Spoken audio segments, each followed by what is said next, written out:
So here's our takeaway for today, the essence of the gospel. That is a life that manifests the glory of God. So how can we manifest the glory of God? So what does it mean to manifest the glory of God?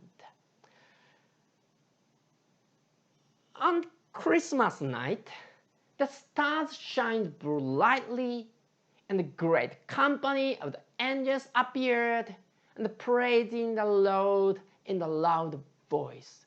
Then the glory of the Lord shone in the darkness. So when you look at the Bible, this kind of thing only happened once at a time.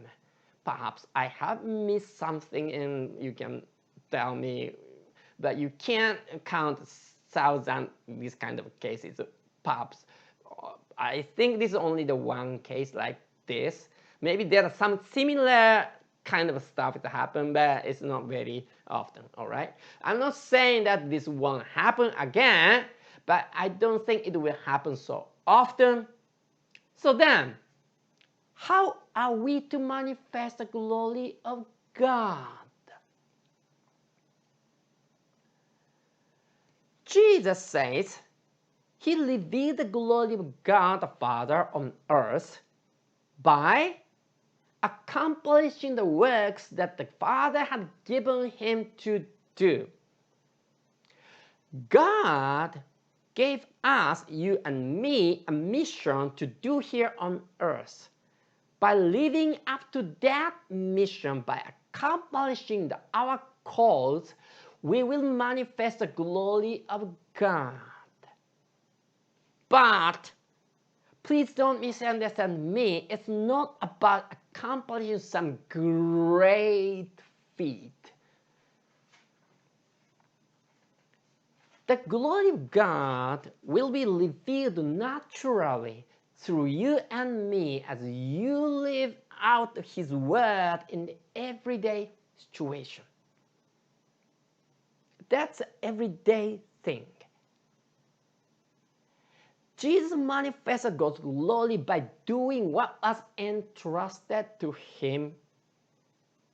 You are to do what is given to you to do, not to imitate others or take away what others should do.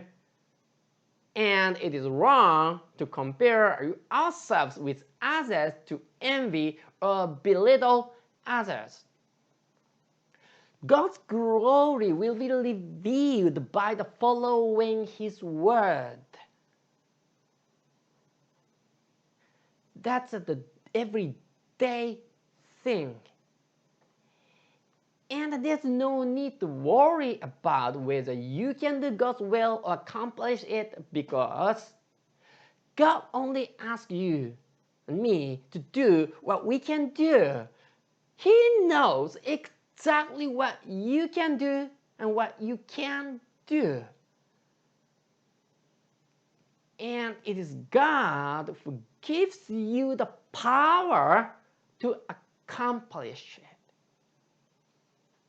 God's called to you to do something specific for you in your life and through your day, and He gives you the power to do it. And you don't have to be afraid of the result. It depends on Him. All that is required for you and me is to be faithful in doing what God has given. So Hebrews chapter 12 verse 2, this gives us great light, great hope. So let's read this together. Okay, Hebrews chapter 12 verse 2. Let's read this together, shall we? So let us fix our eyes on Jesus, the author and the perfecter of our faith, who for the joy set before Him endured the cross, scorning its shame, and sat down at the right hand of the throne of God. So Jesus saw the joy that was set before him.